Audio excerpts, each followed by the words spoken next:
Hello, this is Debbie B. Ramsey, former Baltimore City Police Detective, Uniform Police Officer, and welcome to my channel. I am taking my maiden voyage. This is the first video on my channel. And whether you are in law enforcement or not, or you have a loved one or not, or you're just interested in, or you may be doing a thesis paper, and this could be a research opportunity for you. Whatever the reason, thank you and welcome. Today's date is October 31st, 2023. I am a Baltimore native. I have had the pleasure and opportunities of being a servant in a city I absolutely love, Baltimore. It is gritty, yes. It's gritty, it's charming, it's historical, it's beautiful. And what makes it beautiful, the people. There's no other place I would rather be than right here in Baltimore, Maryland. Don't believe the hype. Beautiful, wonderful, positive things happen in Baltimore every moment. It's just not sensationalized. I'm born right here in Baltimore, raised in North Carolina. I always knew I was coming back to where I belong, and that's Baltimore. And I really don't want to get into too much right now, maybe at a later time, how I got into law enforcement. Then again, I may just start to talk and stumble and ramble on, and we may get to there. But today's intent is to share with you that after I left the police department, I've had so many acquaintances and dear friends and strangers say to me, "Oh, you should write a book." And I'm thinking, write a book? I'm not sure if I want to recall all those experiences that I had in a matter of life and death situations. I'm a stay in the moment kind of a person and deal with things that's in front of me. It's on the front of my mind, in the front of my brain, right in the frontal part of my forehead. If it's not direct in front of me, then I pretty much hit the delete button and move on to something else that is in front of me. But after giving it considering thought, I've had so many people, you should write a book, you should write a book. And believe it or not, I love to write. I am a published author. As a matter of fact, I publish a youth magazine every year. It's called ibelongmagazine.com. Check it out. And so writing is something that comes easy for me. And I have taken stabs at writing down some of the experiences I've had, and maybe that was therapeutic for me. And I pretty much shelved it and put it in a folder and put it away. But today, I just want to start off by saying that I always tell people, yeah, I live to tell that story. And I'm very appreciative. And it wasn't by happenstance, and it's not by happenstance that I'm still here. I was in matter of life and death situations. From the time I put that uniform on and walk outside my door, I knew that I was a target. I knew that I also was representative of an organization, good, bad, indifferent, whatever experience that people might have had, and to always be aware of that.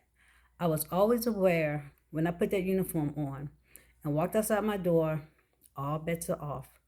Watch your step, girl. Be careful. Stay alert. Be aware. Remain true to who you are. And that's where I want to begin. Remain true to who I am. Can't tell you what to do, who you are. I happen to know who I am pretty much. And I reinvent myself a lot. So today, so today I can say I know myself as of today, October 31st, 2023.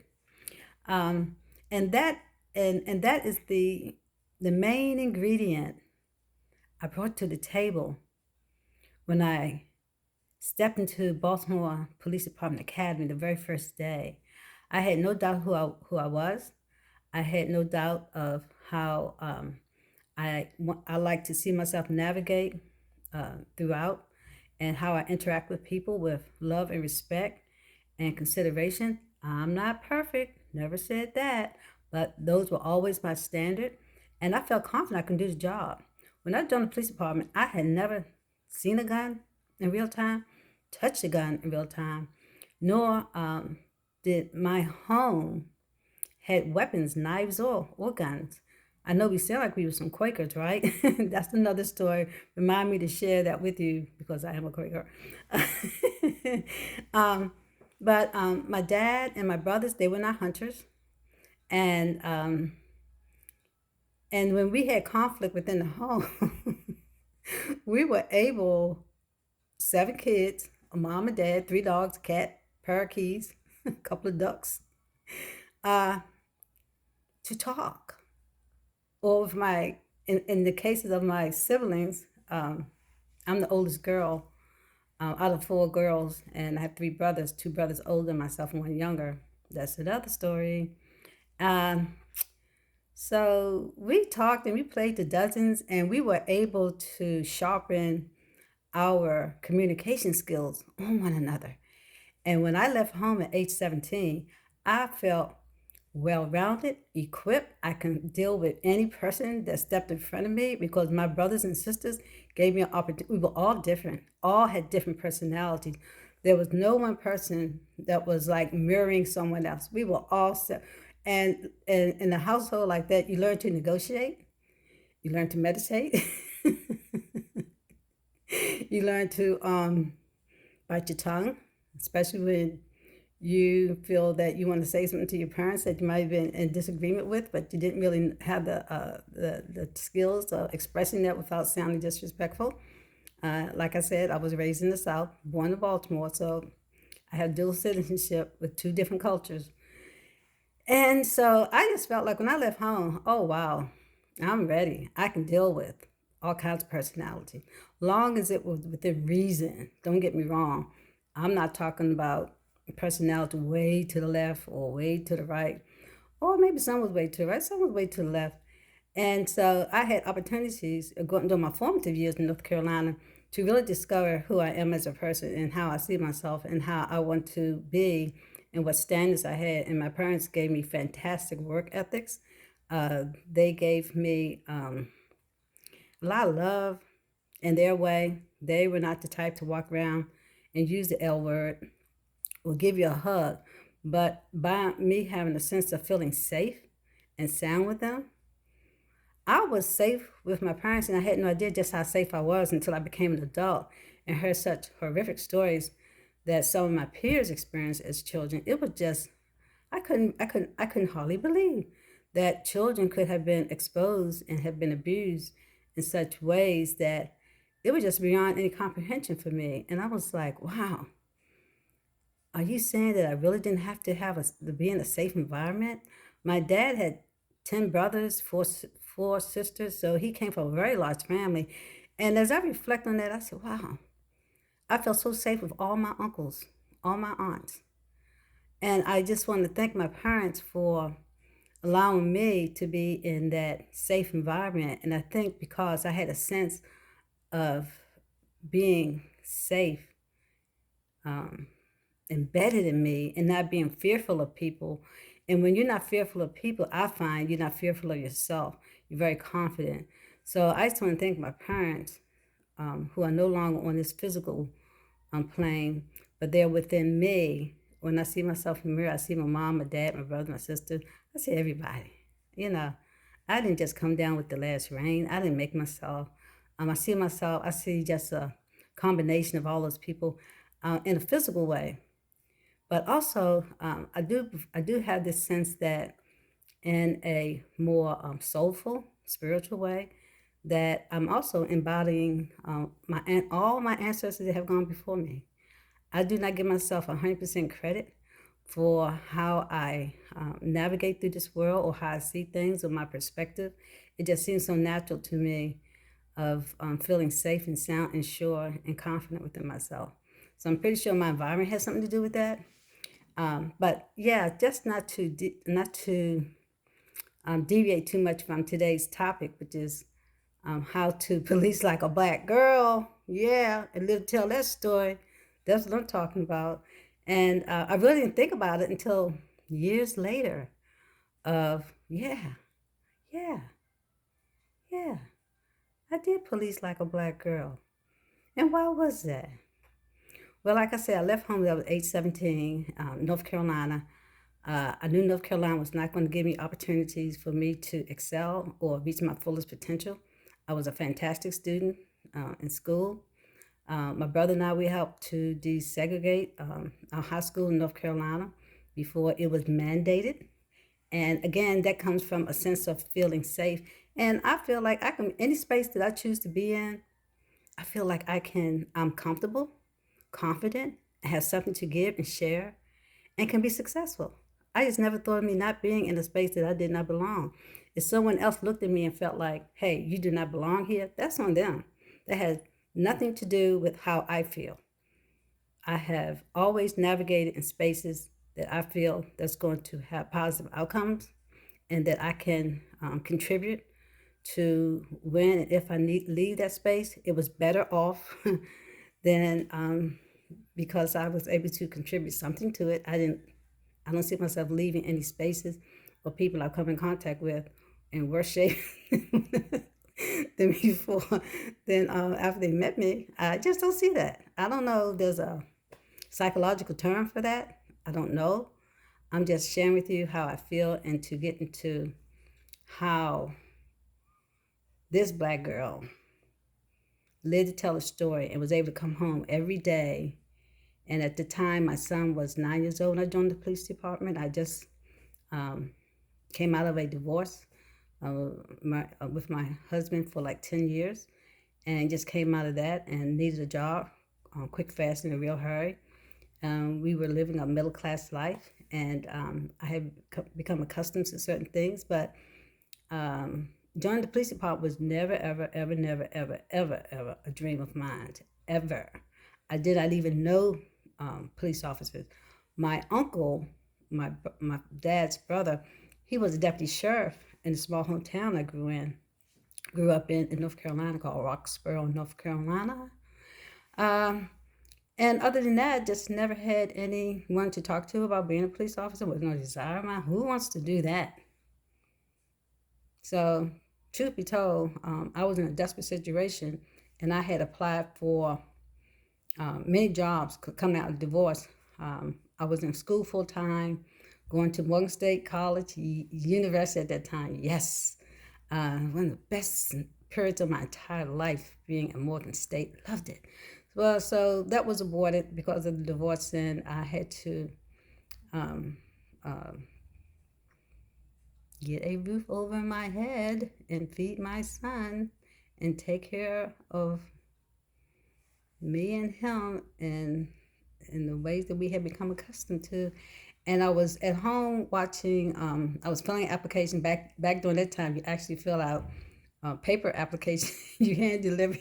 You make an appointment. You go to personnel office. It was called personnel office. Now it's HR, and you would physically go to HR personnel office, be interviewed in real time, and that in that nature. And I was sitting out. I'll never forget. I was sitting at home watching TV, filling out applications, and I said to myself, the first place that hires me, I'm going. I don't care what it is. I don't care if it's a dishwasher. I don't care if someone's secretary. I did not care. Street cleaner. I did not care. I need to find some money, legit money, that I would be able to take care of myself and my son. And lo and behold, this commercial comes on TV, and it's Baltimore Police Department commercial, and they had a black woman, a black man, and a white man in the commercial. It was a recruiting ad, and I took a double. I said, oh, you looking for me?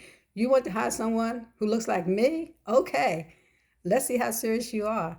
And so, out of maybe 20 other applications that I was doing all around Baltimore, Maryland, I filled that one out and sent it in. Yeah, who knew? And lo and behold, they contacted me and said, "Hey, can you be at the academy on such and such date and time?" It was in the spring. It was April the 28th, 1982. Yes, and I thought, like, yeah, I was excited because hey, city job with benefits, health insurance, unlimited sick. Are you kidding me? To me, that was the come along. That did it for me. When I discovered unlimited sick leave as a woman with a small child, oh yeah, caught my attention. Applied, started the academy, and that's how I started the academy. Had no experience at all. Consider myself a nonviolent person. Don't ask my younger brother, if I'm nonviolent. It's the code of the West. Older sisters supposed to pounce on the younger brothers. That's the law. But other than that, I'm a nonviolent person. I feel like I can talk my way out of any situation that I feel is about to go south. You know, for somebody to crank up to go 100, I'm like, I know how to dial you back, at least get you to 33 in the third. Uh, so that's how I started the police department. And here's the thing. Here's the thing. Here's the real thing. I knew day one I could not and would not police like a man, black man, or white man. That's number one. Number two, I knew that I was entering into an organization, a culture that was predominantly almost 100% up until the 60s or the 70s, white men. And a lot of them were illiterate. There was a criteria in Baltimore that if you just had an eighth grade education, you qualified to be a police officer. Number one. Number two, the other qualification, white man. Number three, the qualification, at least minimum 5'10". Another consideration, your dad, your granddad, are they on the force? Were they on the force? Your last name, Kelly. Your last name, McIntosh. Your last name, O'Hare. You were in like Flint. And here I come, no connection, not white, not a man, 5'3" and a half, 125 pounds. Totally opposite from Baltimore, totally opposite of everything that they had designed of what a police officer should look like and be. So here I am. And that started me. So I always knew I could not, would not, and should not police like a white man. How am I going to police like a white man? How am I going to police like a black man?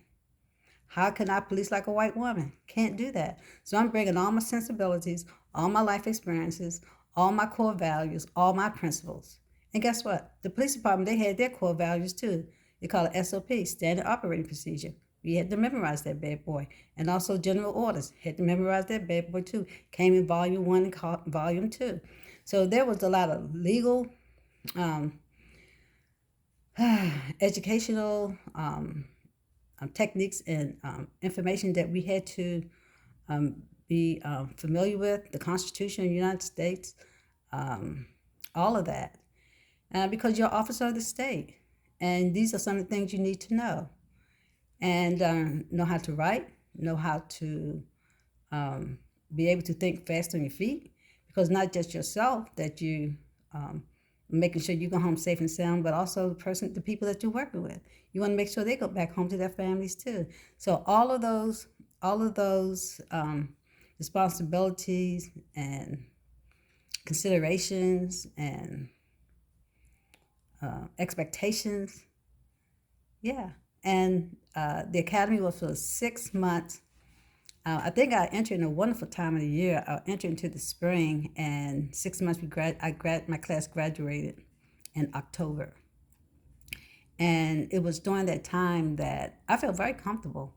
I didn't feel I was not overly confident, and it wasn't like, oh yeah, I got this. I know I'm going to graduate. No, there were times during the academy training I felt like, this is a challenge. And one of them was on the physical aspect of it. I could jump over the wall.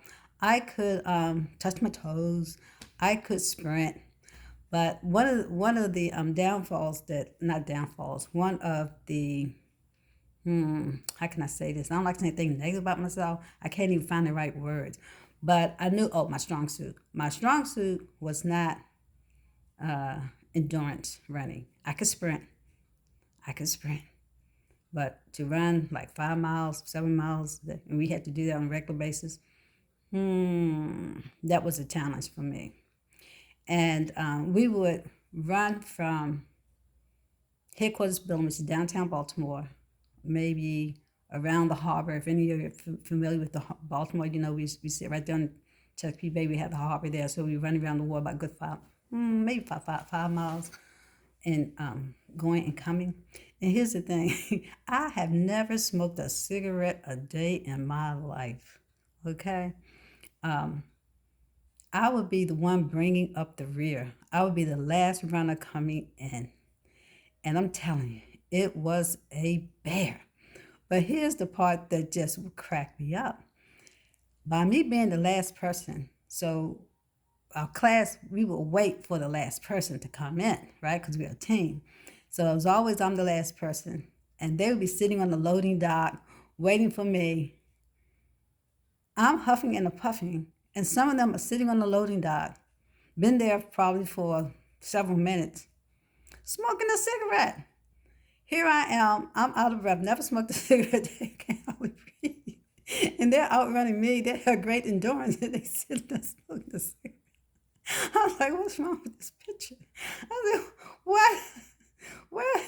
Life is not fair. It's just, but life is just not fair. So that optic, those images to this day cracks me up, and I found it's so ironic. And then there were days that on top of our headquarters building, that's where we also would run if we could not run, out in the city or for whatever reason. We were on top of the roof, 10 stories, and we would run around. But it was the heliport where the helicopter would land, so the helicopter wasn't coming in. We called it Foxtrot. If that unit was not coming in, we would just run circles around. And I'm telling you, this is the truth. This is the thought that was in my head.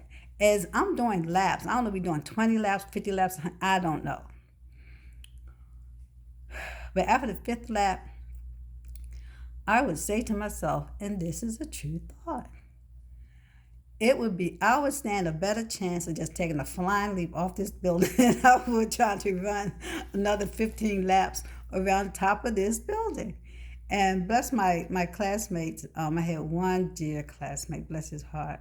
He was killed in line of duty after we had graduated from the academy. And he was the best runner in our class, the best runner.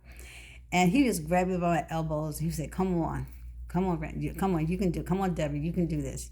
And he was superb. He was like a Greek goddess, and he looked like a Greek goddess. And he was taking me by the elbow and hold and said, come on, you can do this. We're going to run together. To this day, it touches my heart for someone of his ability. He could have just continued to show off and just not have anything to do. He was the fastest runner, the best runner, and had nothing to do with the slowest one. So I think about him. He did not make it 2 years out in the street, and it was... To this day, I think about him, a sweet person, and he did not live to tell the story. And here I am, the slowest runner. I'm living to tell the story.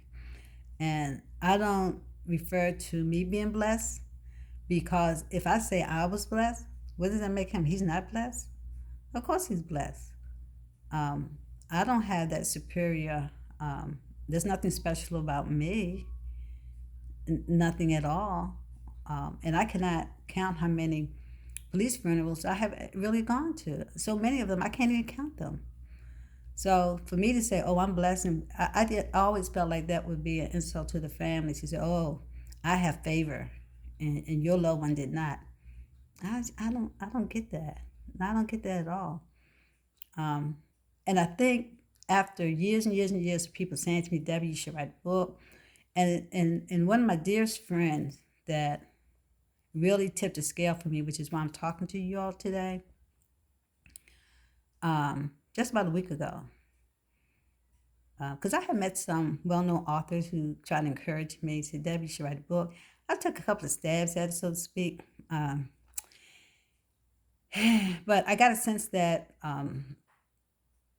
that I was being encouraged to write about um, sensationalized things or things that would just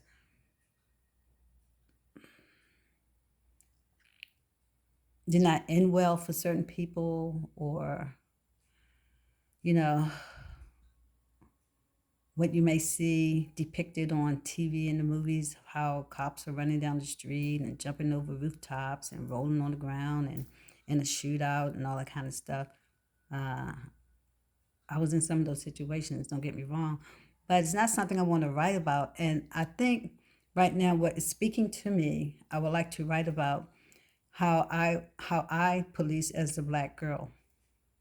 I know I'm a woman, so I don't want anybody to get too upset about me using the word girl. If you do, okay, I'm a senior citizen. When people call me a girl now, I say, yes, thank you. Do you see that girl? You still see that girl? Because I feel like that girl's inside of me. And but the outward appearance after years after being a senior citizen, I have grandkids who in college and finished college. But someone to call me girl, and I'm like, hey girl, yeah, that's what I am. You see that girl? She's still there. But anyway, I digress.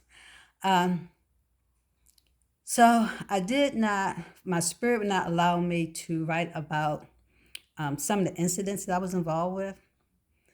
And to about last week, a dear friend of mine said to me, he said, Debbie, you should write a book.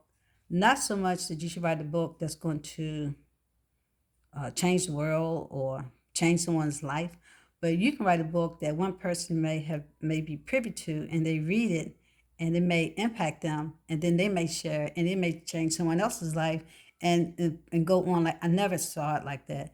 He is just so insightful, and I could not put that. I could not put that assignment out of my head. The other assignments about me writing a book, kind of sort of didn't resonate with me too much, but that assignment did. So that's why we're here today. That's why I'm looking at you and you're looking at me. And so I had to rethink it. There's so many aspects of being a police officer, especially in a large urban city. What can I write about? I said a lot of things happen. I said, I could write about individual situations, and some of them are just funny as I don't know what and hysterical. Uh, I would go to work, and I'm telling you, it was like going to a sitcom. Not to demean people's issues when they call 911, but sometimes people, they just find themselves in situations that was not a matter of life and death. Was not. It was like I just need someone to talk to, or something was happening. It wasn't on a scale of, it was really, really something horrific. Sometimes we're like that referee or whatever, that mediator, that in between, that neutral person that they would just like to have another opinion about, to get their perspective on the situation. And for them, I loved it. I loved being a police officer. I absolutely loved it. Only people, the group of people I had an issue with were the brass. I never had an issue with the people on the street or on my post. If there was a cleaners on my post, they made sure my uniform stayed nice and crisp and clean. If there was a shoe business, the shoe shine, they made sure if they saw dust on my shoe, hey, come over here. You belong to us. We can't have you looking like that. Shine my shoes. Sitting out on the porch, having a cup of coffee, and being invited in people's homes. I love that. If I got a call for 911, I'm like, yeah, this is an opportunity to solve a problem. Somebody has a problem.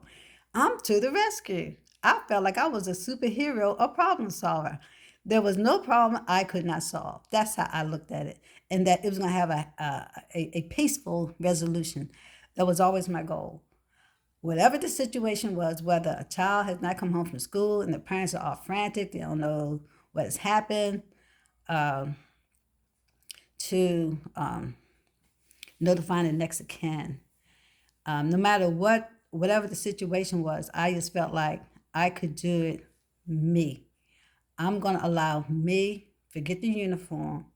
If I am notifying the next of kin, forget the uniform. That's official. You can, what I'm about to say to you, you can accept it as being not gossip, but it's going to be true. That's the only thing a uniform is doing.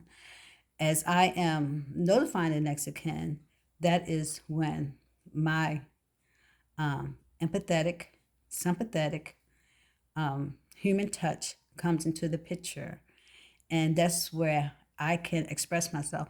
As long as I could continue to be me, I was very comfortable with that and felt like I did everyone respectfully, and handle the situation respectfully, and hopefully my delivery was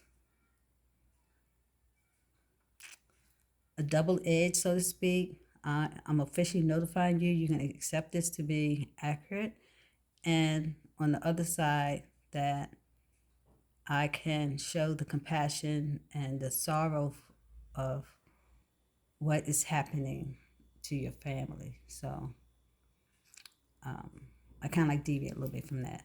But as a black woman in a police uniform, if this is my opinion, this is where my opinion comes in. If you are not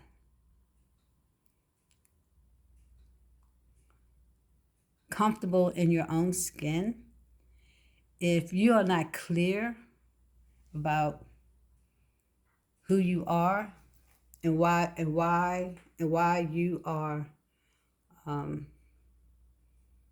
why you have chosen to do this profession, it can get out of hand, and I have seen that. I have I have seen veteran officers say to, I don't like using the word rookie, but say to officers that have just graduated from the academy, oh, you're gonna have to prove to me that you can handle this. I'm like, oh no. I've heard no, don't have to do that. I'm not proving anything to anyone other than to myself that I can do this job and go home every day to my son, because I told him I'm going to help him with his homework and fix his favorite and fix him some spaghetti and tuck him in at night. Uh, that's the only thing I have to prove to myself. I can do this and I can do that. I'm not here to get someone's approval. Because if you're giving your approval today, you can take it away tomorrow. That doesn't make any sense. That doesn't sound too smart. So when I graduated from the academy, I kind of like was not so much a lone wolf, but I just stayed within my own space.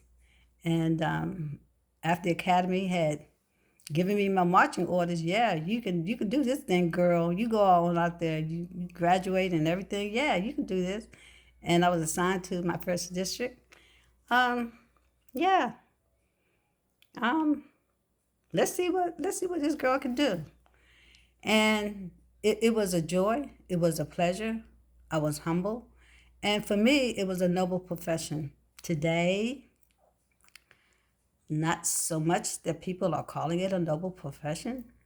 For me, to be honest with you, it was a means towards an end. Like I said, I needed income, and that's what it was. A means towards an end. Um, let's see how that works out. And I'm not saying that I was overly confident that I would always come back home the way I left. No, absolutely not. Um, you know, a sense of understanding that I'm just as vulnerable as anyone else, and being at the wrong place at the right time could be just like being at the right place at the right time. All those factors come into play, So it's like a hit or miss kind of a thing. But I always knew that for me to be aware of external forces and internal forces, I had control over my internal forces. I had control over me. I knew I was coming to work every day with a sober mind. I know I wasn't coming out of going to work just coming out of a stupor. I always gave myself the best chances of making the right decision. And for me, that was, hey, um, that was the baseline for me to give myself the best possible shot, pardon the fun, pardon the pun, of making sure I take care of the community and take care of myself too, because I'm part of the community. I'm part of the community. And so today, I just want to introduce myself as to some of the things that I experienced as a Black woman.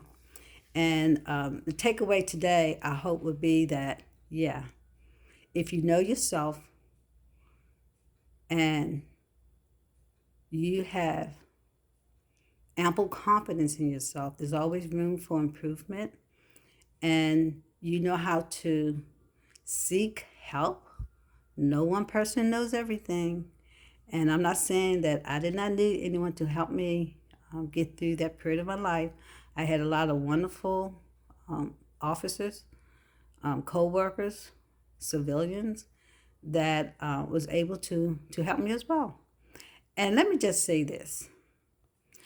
Now that I think about it, I would say the number two, the number one thing was for me to always to be sure of myself, confident in myself, knowing that I have a sober mind, knowing that I'm coming from a place of compassion and empathy, and I care about people, and I'm a nonviolent person. The last thing I want to do is to hurt someone. The first time that I touched a gun was a whole different situation. But anyway, the number one ingredient I would say that helped me to come home every day and live to tell a story. The number two main ingredient was I knew innately I would share my authoritative police powers given to me with the public. We were going to do this together.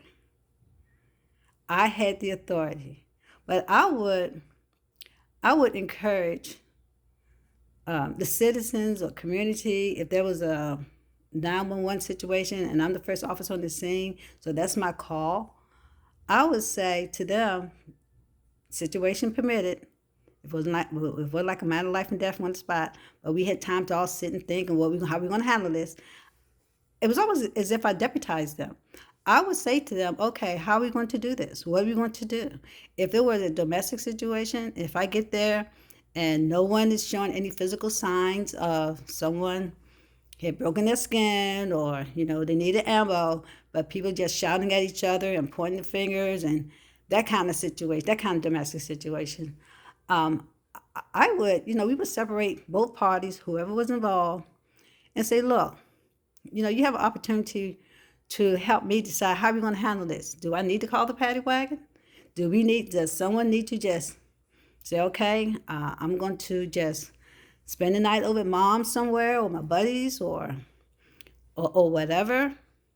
And if there were children involved, if children have seen their parents just get out of control, I would just say to them, I said, look at your children. They're horrified. You are the entire world. And here they see you all just out of control, using language and not being respectful and not being aware that your child or your children are being exposed to you're having some really, really weak moments here. I said, look at what you're doing to your children. And 99% of the time, if I were to say that, your children, whole world is upside down. They trust you all to be stable and for this world to make sense. And when you all are out of control like this, it's not that you all are out of control. To them, it feels as if the whole world is out of control. And why subject them to that? Can we just turn it down a notch just for that? And so I would call it my deputizing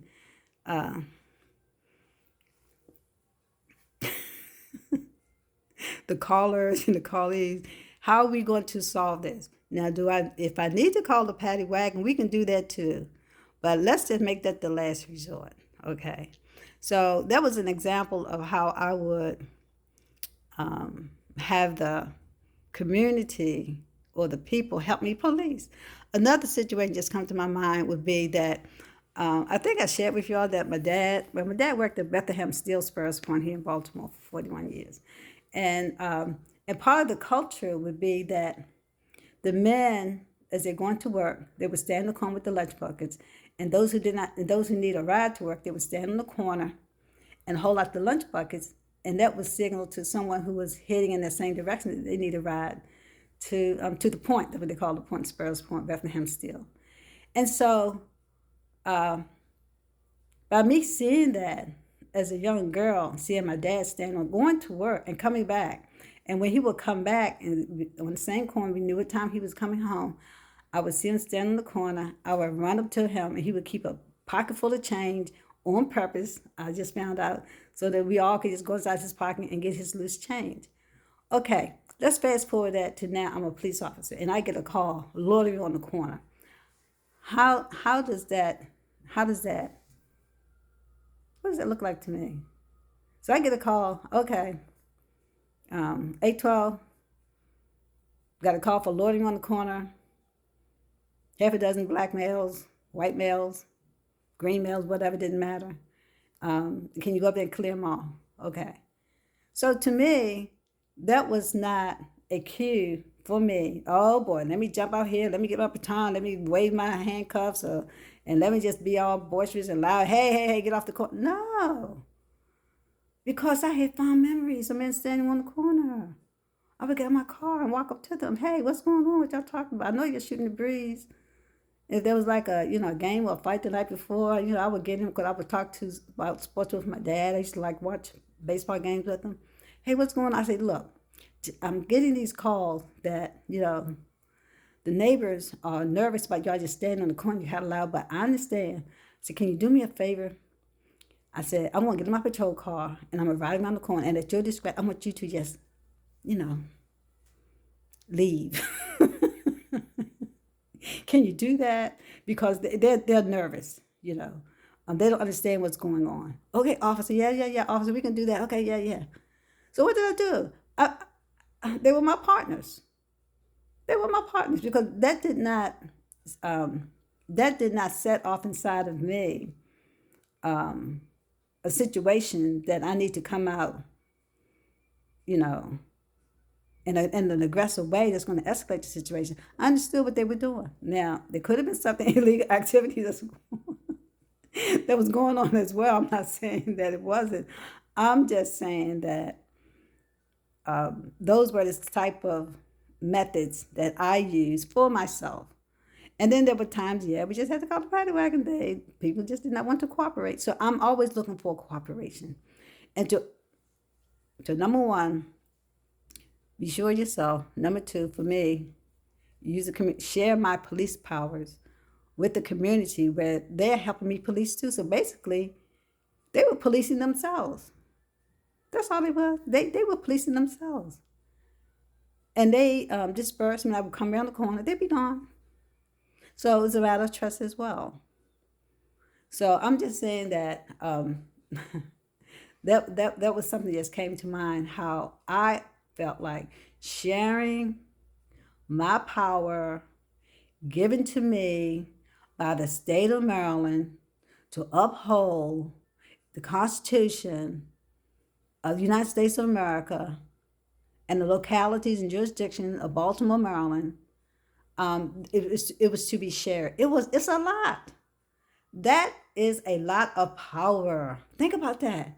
I had that kind of power. I remember another situation where I was sitting in my patrol car. I was sitting in my patrol car, and I might have been I don't know. I was sitting there, and it's a marked car. Let's just say that, not a plain car. It's a marked car. Baltimore police on both sides. Blue lights on the top. Me sitting inside in a uniform. And this woman's come to this stop sign, and she just goes straight to the stop sign. Now, we did learn, they did teach us in the academy. They say, sometimes people will do things like that to get your attention because there may be someone in the back seat that could be got a gun to them, or maybe they're being a hostage. And when they see a police, they would do something that would get our attention. So I'm thinking all kinds of things. I'm thinking, okay, she just blew through that. She just blew through that sign. She know I'm sitting here. Is she trying to tell me something? Is somebody's in the back seat got a gun on her? Does she want me to follow? So I'm thinking all these possibilities that could be, right? So I put the lights on, pull her over, and I say, Miss, so I'm looking in the back seat, making sure nobody jumping out the trunk. Everything's fine. I said, are you okay? I know you saw the sign back there. I was there. I know you saw me and the sign. You just know the cars were coming. I get that. I said, but I just had to check and make sure you're okay. And she looked at me and she said, officer. So I said, I still need to see your driver's license and registration card. So she looked at me, she said, officer, I just had my nails done. And she got a hand on the steering wheel, and they are just fire engine red, shiny, gorgeous. She said, and I don't think they're fully dry. Please don't make me go in and get my driver's license and registration card. She saw the woman in me. She was appealing. That was a woman to woman thing. I looked at her. I laughed. She laughed. And I said, Miss, have a nice day. The main thing is that there was nobody in the backseat for gun on. She would not be in the house. I was happy about it. So that's what you call police discretion. Yeah, we have police discretion. So accompanied with the power that we have that's given to us, that we can take away people's freedom of movement, which is the absolute worst thing another human being can do to someone. Think about that. Think about that. The power to take away someone's freedom of movement. Wow. Wow. Wow. For me, that was deep. So there is something called police discretion, and you can, it's like a coupon. I call it like I give somebody a coupon. So I'll give you a coupon. So that's just one of the situations that I'm thinking about to come to my mind, where I would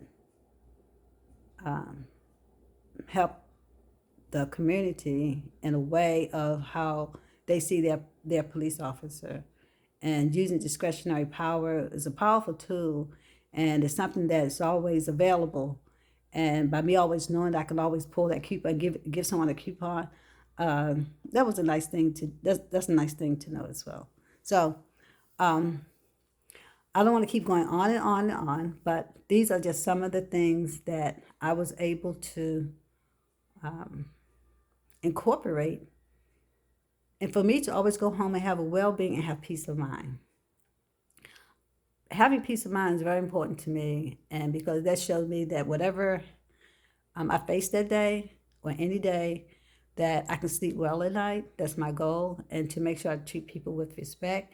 And just because I had that uniform and that badge and the authority to take away people's freedom of movement did not outweigh me being a black woman, police officer, policing like a girl.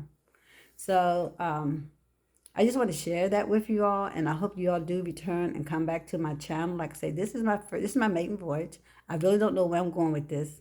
I may share with you all the next time around some of the writings and incidents that I recall that I was involved in, good, bad, and indifferent.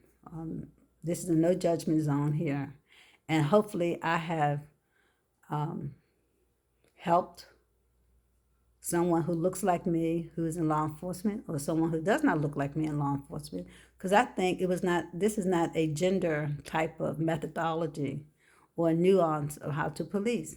I was also a community policing officer. I was a detective in criminal investigation division, internal investigation division, and I'm gonna tell you something. As a detective in internal investigation division, where my responsibility was actually investigating police officers formerly charged with criminal acts and just minor, and some of them were like minor general orders infraction, and then there were some that were serious, like criminal, formerly charged with criminal acts.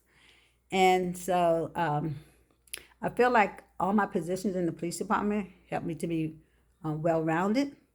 And as a detective in criminal investigation division, drug enforcement section, where I did a lot of undercover work, where I also was on several federal task force with the Department of Justice, and so that was very interesting as well as being a community policing officer.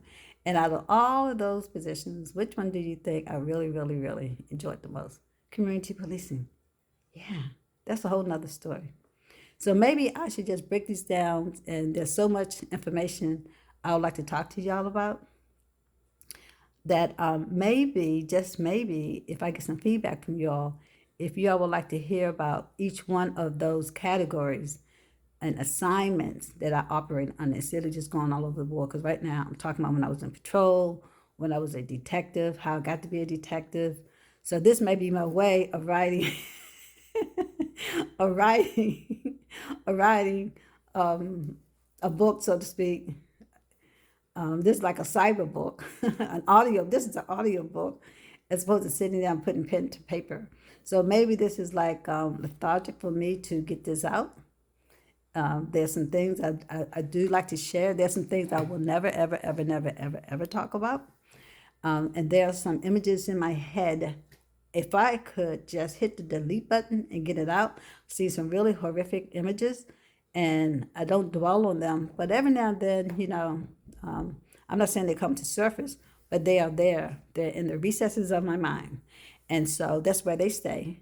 And I dealt with them at the time that it was in front of me. But it's still there.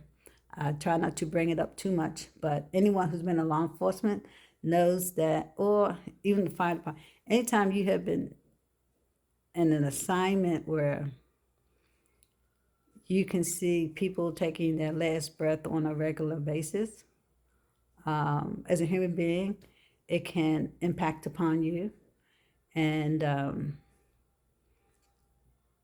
and and oftentimes it can help you to better understand that people look to us in our profession as being that stabilizer, and to feel that whatever happens, that we will do our due diligence, and we will ensure that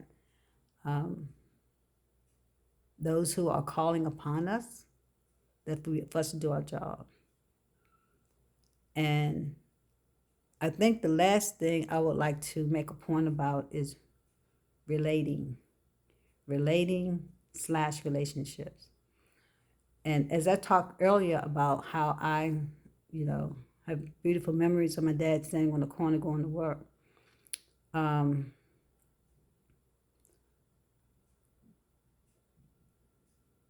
Having a relationship with the community that has given me the power to protect them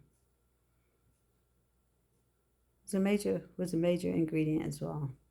So what I brought to the table in Baltimore, Maryland Police Department is that at that time, and even till today, Baltimore City has primarily been a black, a major black population. So we have never a minority. I don't ever consider myself a minority. I don't even like using that word. We are a majority. So by Baltimore being primarily black, the culture, the people, the language, me navigating through and feeling very comfortable, all that helped me be that police officer that was not afraid of the people that I had the responsibility of protecting. I was not afraid. I was not afraid of the people. You get a call on someone's house. Why would I be afraid? You look like my aunt. You look like my mom. You look like my uncle. You like my classmates. You like my teachers. Why would I be afraid? So I think having a relationship with the community is very, very helpful. If I were a police officer, let's say New Hampshire or Maine or Wyoming, I'm not familiar with the culture, the food, the climate. Um, there's something positive to say about familiarity. So if I were a police officer and I just had no relationship with the people or the community, that would be very challenging, and I may miss that. So if I wanted to go to, let's say, Maine or New Hampshire, where the population is primarily white, don't you think I would want to do my homework before? Why would I want to go and police a community that I am not even familiar with? Who wants to do that? And that has been one of my questions when I would see my white counterparts who appeared to be somewhat not comfortable with being in this environment. Why are you here? Why would you want that? Why would you want to have all that kind of authority and power over a community that, number one, you have admittedly said you don't even understand, you don't maybe not even like or appreciate or want to be there? What's that motivation like? So for me, I guess that's why when I filled out the application, that might have been subconsciously, I felt like I was not going to be in an environment that I was not comfortable with, or policing a community that I did not know. So I'll also throw in having a strong relationship and understanding of the community that you want to police. And if you're not, and you find yourself in that position, do your homework. Learn about that community, learn about that culture. Put it on, try it on. When I was in the academy, if we had trainees that were not from Baltimore, do you know what the city of Baltimore would do? Well, the academy was 6 months. For 6 months, they would live in one of the public housing high rises. Yes, they will put them up free, no rent. But you want to live in a public housing, not as punishment, but think about it. It was free. It was Department of Housing. I think it was Baltimore City Community Development, something like that. Housing Authority of Baltimore City. I used to work with them. I should know. Housing HABC. They put them up for 6 months, and guess what? After 6 months, by the time you graduate from the academy, when if you ever got a call that the elevator was stuck and people were stranded on the elevator, you knew what that felt like. You knew what that felt like. If you ever got a call, loud noise, banging on the wall, and you're trying to sleep, and now you're working a midnight shift, you know what that felt like. By the time you graduate from the academy, guess what? You were part of the culture. You understood, and you can respect and understand and appreciate and have some empathy when these type of situations arose and you had to take care of them. And we don't do that anymore. We do not do that anymore in Baltimore City. So having a relationship, understand the community. If you don't have a relationship, get a relationship, understand that community, and it will help you to have a better experience as a police officer. So today, I've been talking for almost an hour. I think I needed this more than you all did. So relationships, understanding the community and the people that you have the privilege, and hopefully you are humble enough to serve and really serve. You're a public servant. And to be confident within yourself, to have to prove yourself to anyone. And to just come to work with sober mind, be prepared, and appreciate the opportunity of being that person that can make a difference in someone's life, and not to have that power seeking mentality of, I'm the law. We are not the law. We are servants of the people that happen to have possessed the authority by the law and by the people and for the people. So I'm signing off and hope to see you next time. Thank you for checking in on my channel and stay safe.